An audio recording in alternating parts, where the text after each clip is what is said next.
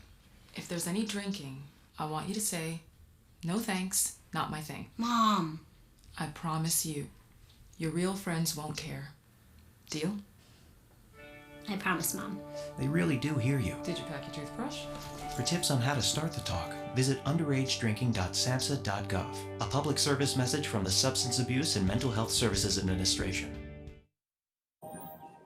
You can say with me, imagine what you'd see if every child had a book to read. So the mission is for us to get a book to each and every child. So let's join hands, book people unite. Unearth hidden passion. Come on, we'll have a good time. One book can be the first and still change a life. People unite. Read to a child today and spark a lifetime.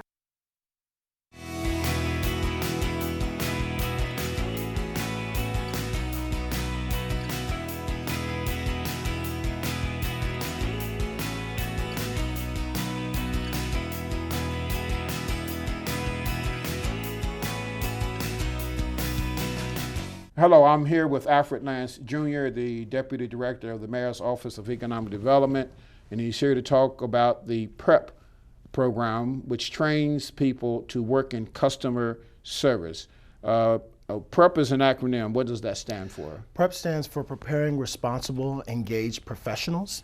And we came up with that as a means to communicate that this is our way of reaching out into the community and providing critical skills that are necessary to survive in today's workforce. So the PREP program is a brand new customer service training program, and it was developed in concert with the corporate community so that we can understand the needs of the corporate community as we were developing this training. Now, this may sound like an obvious question, but why did you develop the program? Was there a demonstrated need from some source or some sources that we needed that skill set in our job market? Absolutely. So I guess a little less than a year ago, the city of Wilmington took advantage of a grant opportunity with the Delaware Department of Labor. The name of this grant opportunity was Today's Reinvestment Around Industry Needs, so TRAIN for short.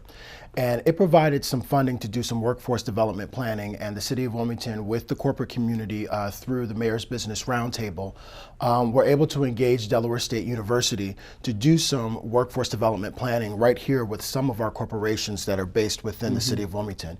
And as we were doing that, some things bubbled up to the top, and some entry-level customer service with a little bit of a technology spin to it were one of the things that came to the top. So as we moved forward and pursued an implementation grant to actually develop a training program, that was the opportunity that we seized. So it was directly based out of some workforce development planning and research that was done with Del State University and the corporate community here in Wilmington. And with that background, can you give us some of the job opportunities that are available in customer service?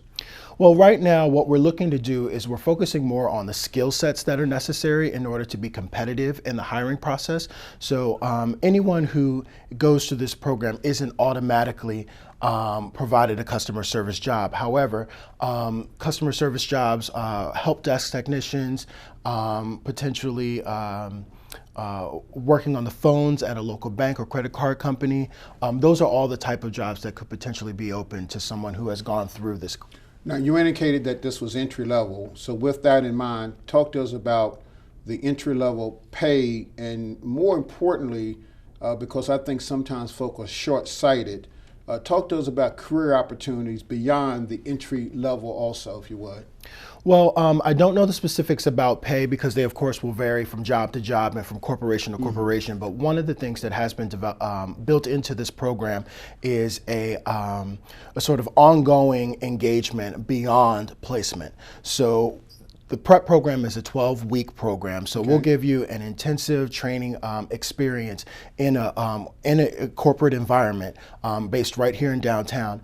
And if a candidate from this program is successful in receiving outplacement with a local corporation, the corporations that worked with us develop this program have agreed to allow the facilitators and the trainers of the PREP program to have access to information about the performance months with that individual, so that even after they've graduated from the prep program and are actually working, the trainers can continue to provide feedback and coaching to make sure that that person is successful. And of course, being successful in that first 90 days and that first year is critical to being able to leverage that entry-level opportunity for future advancement.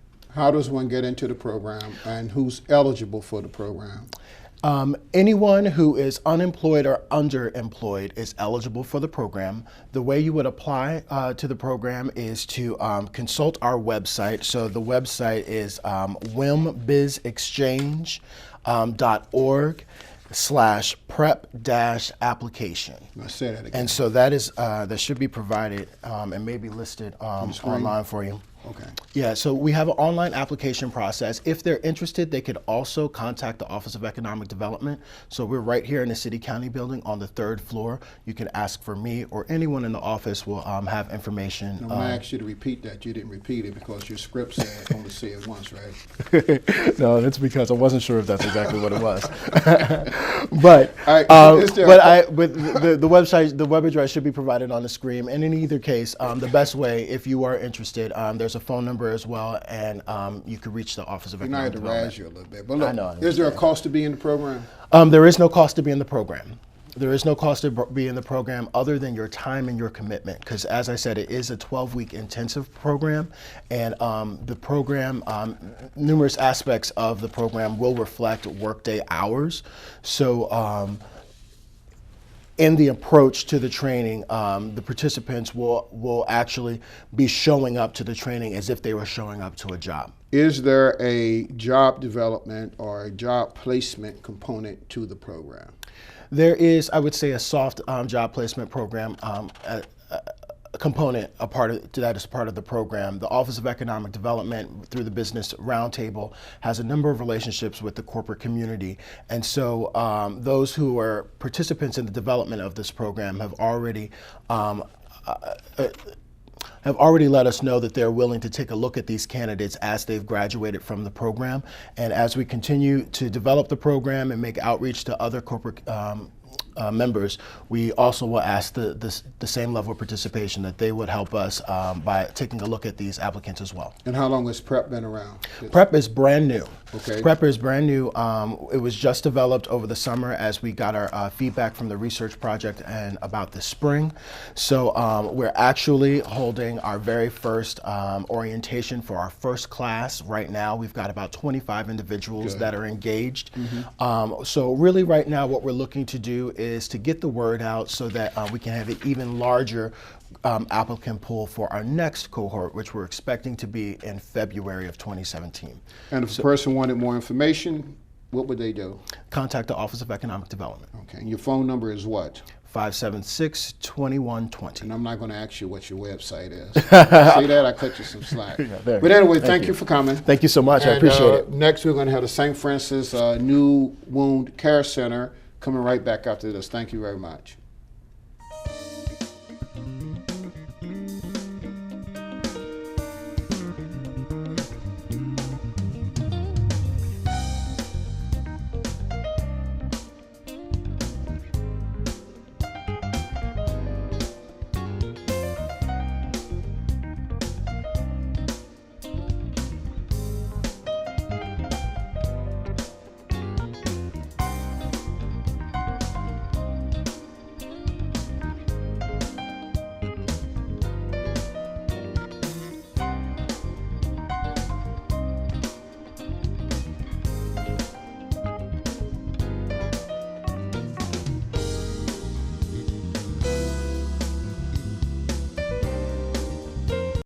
A good day for me would be people leaving their hands off of me. I'm always called names. Everywhere that I go, there's always someone calling me names, calling me gay. I've been choked, thrown up against a wall, punched. Nobody's ever tried to help me.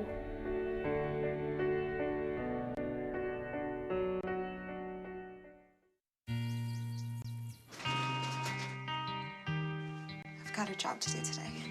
I've got a job to do today.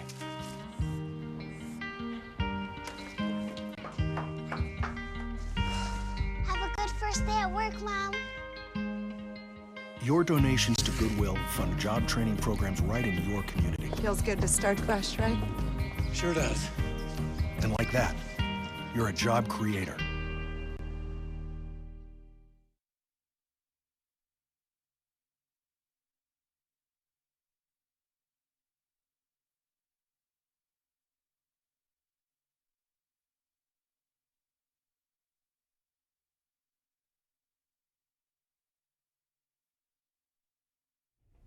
November is National Diabetes Awareness Month, and what you might not know is that one of the results of the disease is wounds that are difficult to heal.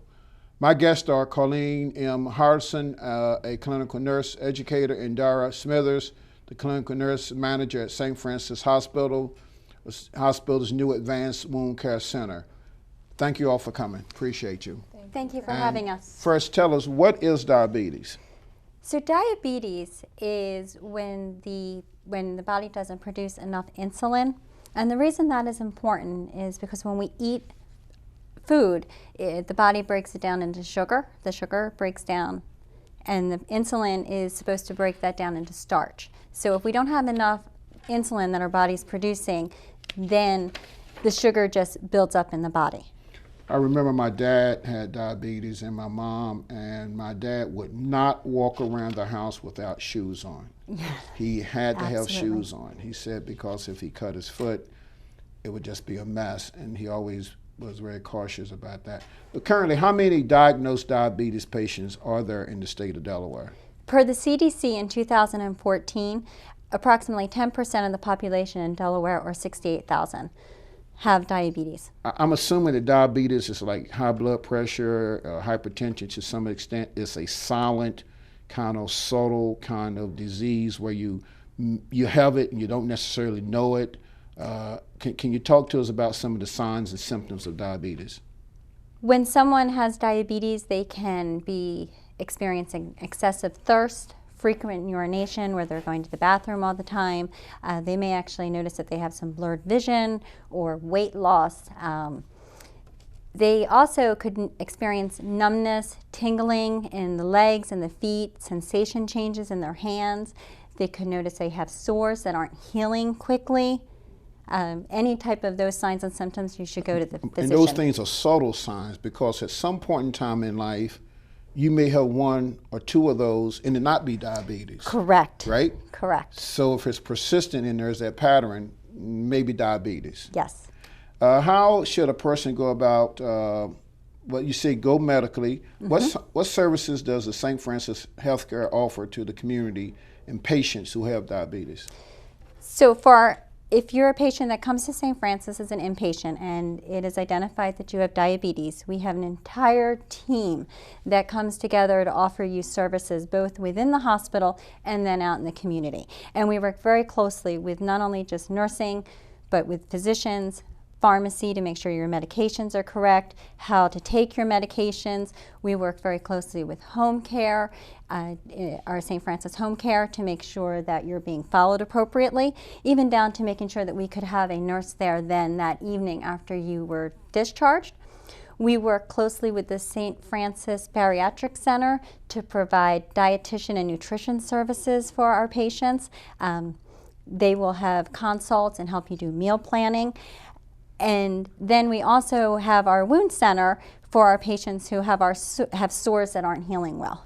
What's the difference between type 1 and type 2 diabetes? Dara. Well, type 1 diabetes is typically something that a person is born with. They usually have it, it's often called juvenile diabetes. So they have it from childhood. Type 2 diabetes usually develops later on in life.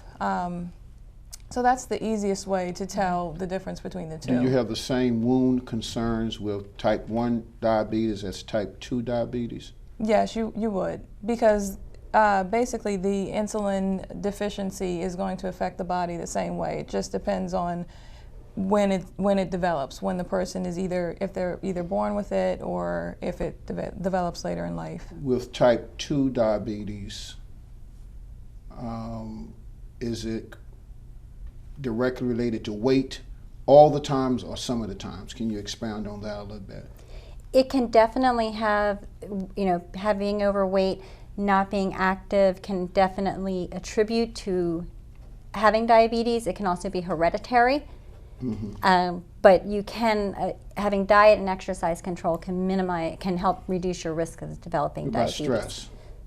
Stress can wreak havoc on the body in numerous ways. But it does have a direct relationship to diabetes, I guess, except for making you. Some people eat more when they have stress. When you're overweight, diabetes, right? Yes. Okay. How's diabetes treated? Diabetes can be treated by, first you can do diet and exercise to modify. Sometimes just that alone can reverse the effects of diabetes. However, there is also oral medications that you can take, or you can be taking synthetic or insulin, where you would have to give injections. Okay. What are the results of diabetes if it goes untreated? If diabetes goes untreated, you can go blind. It can really hurt your eyesight. It can cause you to have kidney damage and maybe kidney failure, where you would have to go on dialysis. It can also affect the heart. It can have clogged arteries, where you could have a heart attack and stroke. And then we also have where it really can affect the feet and the hands and those sores and the wounds. How do you treat, and what methods do you use to treat persistent wounds related to diabetes? Well, with diabetes, as mentioned before, it can lead to skin impairments, especially in the feet, as a result of the loss of sensation. So oftentimes, we will have patients come in who have non-healing wounds, and we have advanced modalities at the St. Francis Advanced Wound Center that can help expedite the healing process. We also have ways to basically offload the foot, which means to take weight off of the foot to help expedite the healing process as well. Can you tell me some of the services that are available to patients needing advanced care, or maybe you already commented on that, for the treatment of diabetes? Well, we have different types of wound healing methods, which include advanced dressings, skin grafts, as I mentioned before, offloading, which is taking weight off the foot. We also offer hyperbaric oxygen therapy. So depending on the type of wound, it doesn't just have to be a diabetic wound, it can be any non-healing wound.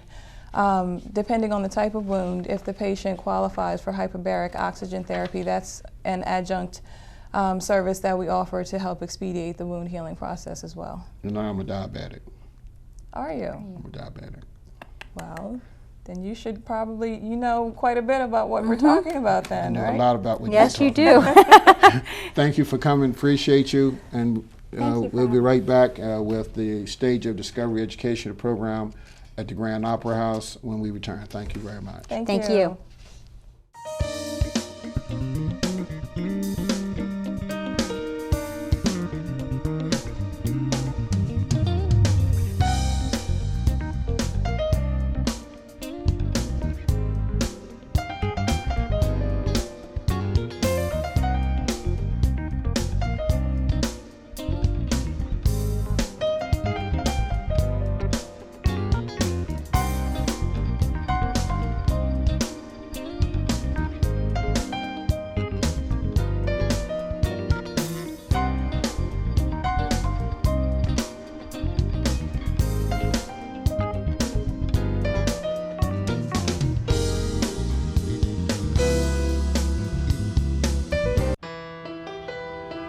might feel like there's too many problems in the world, or that, you as a 15-year-old, 16-year-old can't really make a difference.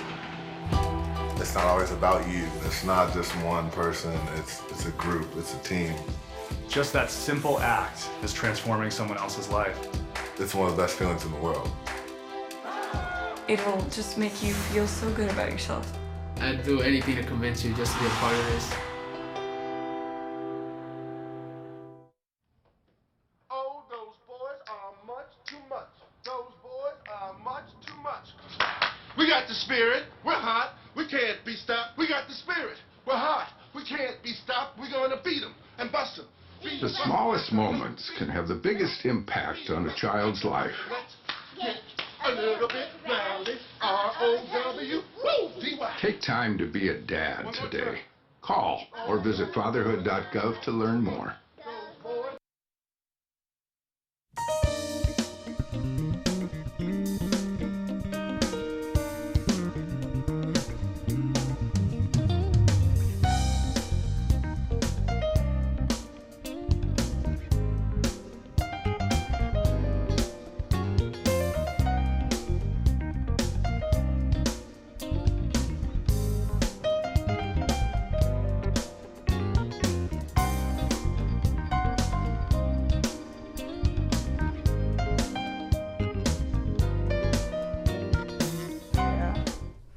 We're back with Pam Minocchio, Director of Community Engagement, and Allison Sands, Education Manager at the Grand Opera House and the Playhouse on Rodney Square. They're here to talk about the Stages of Discovery series of programs at the Grand and the Playhouse. Thank you all for coming. Well, thank you for having us. And first, I guess what everyone wants to know is, what is Stages of Discovery? Stages of Discovery is our school matinee series. So a lot of people are very familiar with going to the Grand for music concerts and comedy and different types of shows, in the Playhouse for their Broadway series. But we also do live theater productions for kids in school. And so they're school time shows, and we bring kids in during their day for their field trips and help them learn through live theater. Now, what's the age appropriateness of it? The shows that we present are a variety of shows, but they're good for preschool through middle school. And is there a cost? There is a cost. We keep them very accessible at a price of $7 per person, but there is also a Title I discount that is funded by Capital One, so we're grateful to them for helping tiered discounts for Title I schools. And we also have transportation scholarships that help schools get to the Grand or the Playhouse, with some funding help there. I'm told you have some online resources that go with this, and can you talk to us a little bit about that? Sure. Each of the shows that we book, they're all touring production companies. So they produce the shows, and as they're traveling along the East Coast, they'll stop here in Wilmington, and they come with their own study guides that will help the teachers that bring their kids in. They'll help the teachers tie to their classroom curriculum. A lot of the shows are literature-based, but some of them are also science and American history and social studies, government, current events.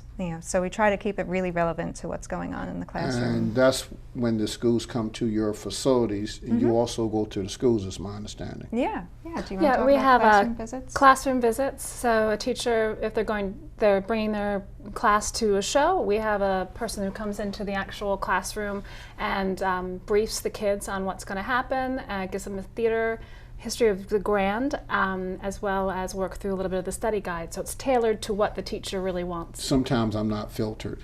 You just said that with such enthusiasm. You turn like a 6-year-old getting ready to give his or her presentation. You just loved it, right? I love it. That's what that reminded me of, your eyes and your brightness, and you turn red, and it's like, I'm going to get this one. I'm going to nail it. You did a good job. You did a good job. What are some of the things they talk about when they go to the school?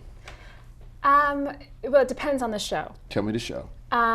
So if you were to do No Bullying, Stop Bullying, which is something that we just closed, the person would go into the school and they would talk about the history of the Grand Theater itself, and then also start touching on the topics as far as opening up what's going to happen in the play itself, and then that prepares the students for that. And then they sometimes have a talk back afterwards with the performers. And this question assumes that you offer something different or special to the teachers, do you? And if so, what is that? Well, I think having the children come to live theater itself is a huge thing to offer the teachers. There's a scientific study that came out in Science Daily from I think it was the University of Arkansas in Fayetteville. And they took 2 different focus groups. One was reading Hamlet and A Christmas Carol, which were performing, and then they saw the movie versions of it. And then another group read Hamlet and A Christmas Carol, and then they went to the live theater. And there was a large difference for the kids who went to live theater. Their increase in knowledge was higher scoring, as well as their increase in tolerance and humanity, and able to have empathy for people and know how they think. And I think that is going to change you know, if when students come to live theater and they see it, then who they are changes, and they see what other people go through, which they may not experience in their daily life. It has to be very inspirational. I love it. And talk to me, that's obvious.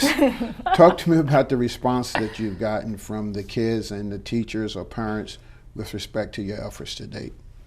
Oh, well, this is our 10th year of Stages of Discovery, and it's just been growing by leaps and bounds, especially since we took over the Playhouse almost 2 years ago, and the response has been huge. We already have over 18,000 reservations for this season. Not to turn anybody away, we still have about 14,000 empty seats to fill, so we want more teachers and parents and families to know about this as a really great, valuable resource, and to think about it, to bring their kids to. Do you go to learning centers, or the other name would be daycares?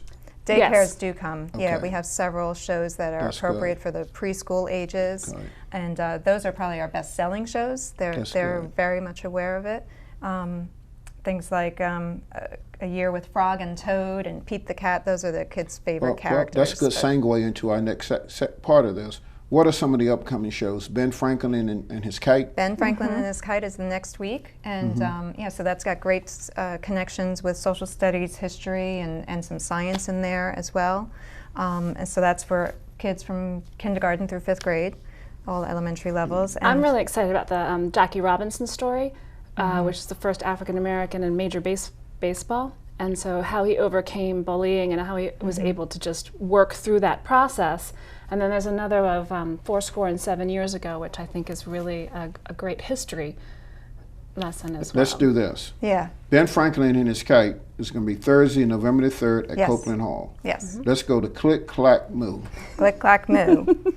Monday, December 5th at the Playhouse. Okay. That's for the preschool and younger ages. And yeah, we still have seats available for that. Then A Christmas Carol back at Copeland Hall again in December 13th. And well, why don't you tell us, since it's not self-explanatory, what is Click, Clack, Moo? Click, Clack, Moo. Well, the preschool teachers and early ed, they know the name. Click, Clack, Moo is a very popular kids book, and it's a story of I'm sorry. I guess I should have known that. It's something I read to my kids. Animals that come to life, and they're in the barn, and the little girl who goes to visit her grandfather, he confiscates her electronics, her laptop, and whatever in there. So the animals get a hold of the electronics, and they go on strike. They go on strike, so the kids learn about the labor movement. Wow. You know, at well, little my preschool youngest age. is 24, so I don't think they had Click, Clack, Moo around that time. You told us about the Christmas Carol on Tuesday, December 13th at Copeland Hall. Brown Bear, and Other Treasured Stories by Eric Carle. By Eric Carle. You know, it's beautiful, beautiful books, the illustrations. Everybody knows his books. Mermaid Theater of Nova Scotia. We try to bring them out every year because they do beautiful puppetry with black light, and it's just a really peaceful play, actually. Very enjoyable for all those. And that's Thursday, January 19th at the Playhouse on Rodney Square. Rock the Presidents. That's going to go through the history of all the presidents of the United States of America, timely, right in line with the inauguration day. That's good. So. And again, Friday, January 27th at the Playhouse. Yep. Everybody's Hero, the Jackie Robinson story. That's the one that you just already lit mentioned. up about. Tell us about that again. Well, also, Mad River Theater Works is the group that's performing that show, the Jackie Robinson story, and they bring a live band. So they actually have live music as part of this story, and they're on stage, and kids get to see not just theater, but also music and how that gets incorporated. That's a part of Black History Month, Wednesday, February 15th at Copeland Hall. Yep. Janet's Planet, a tour through the solar system. Ties into science curriculum, and Janet's Planet is a show that's also popular with kids on PBS stations nationwide. So she'll be coming. It's a one-woman show, but she brings a multimedia presentation. So there's video, and you get to know other characters that are out in space and help you learn. You're smiling all over. I know. That's one of your favorites, right? I could tell. Yeah, I love when the artists get really creative with their presentations. I was watching the show with my 10-year-old grandson. There was a diamond person, and then there was a person that was candy and another person that was, I was like, what in Kids, the world is this? they just love to use their imaginations, and it really helps them understand new concepts and things. It was a lot of social issues that are subtly embedded in the cartoons more and more. 7 years ago, Thursday, March 7th, March 2nd at the Playhouse. Talk to us about that. Arts Power is just a company we've worked with for years, and that's the story of during the Civil War, two boys from opposite sides that come together in friendship. And what age appropriateness is that? That is grades 3 through 8, so upper elementary into middle school. Okay. A Year with Frog and Toad. That's one of the shows that is just about sold out. So pre-K through grade 2, and it's another very popular book for the younger kids. Thursday, March 9th at Copeland Hall. The Lightning Thief, March 30th, Thursday, Playhouse on Rodney Square. Yep, Lightning Thief is the part of the Percy Jackson series that middle school kids are really into reading, and this helps teach Greek mythology. Charlotte's Web, Tuesday, April 25th at the Playhouse. Everybody knows Charlotte's Web. Not me. That's you a have classic. Kids, Paul. I don't have kids. That's a literature classic. Talk to me about Charlotte's Web. Oh, the story of Wilbur the pig and his friend I remember that Charlotte now. the spider who makes the words in her web to save his life, and it's another great story of friendship. I really don't remember. I just said that so I could feel like I was part of the group. Mufaro's Beautiful Daughters. Did I say that right? Yes. Okay, what's that about? That is a beautiful story. Again, an award-winning book by John Steptoe, and it tells the story of an African king. And two sisters who have to travel across the continent to meet the African king and hope to be picked by him. But it's a beautiful story and beautiful presentation with the African culture, drumming and dancing, and that'll be a great one, again, for grades K through 5. That's Wednesday, May 3rd. Now, I'm listening to these, and it seems to me, when I was a kid, I'm 64, I remember like the Three Little Pigs and Mary Had a Little Lamb, but it just didn't seem like you had all this variety. Right. You have a lot of variety. Well, we've got a lot of material to work with. Now, how do parents and teachers find out about stages of discovery? All of the information is on our website, thegrandwilmington.org/discovery. That's where they'll get all the details. And if they would like to email, discovery@grandopera.org, or they can call Allison. Your phone number is? I don't know off the cuff. 302-658-7897, extension 3201. I want to thank you all for coming, both Pam and Allison, and on behalf of everyone here at WITN in the city of Wilmington. I'm Theo Gregory, and thanks for joining us on Windows on Wilmington. Thank you for having us. Thank you for having us. And God bless you both. Thank you, sir. Take care.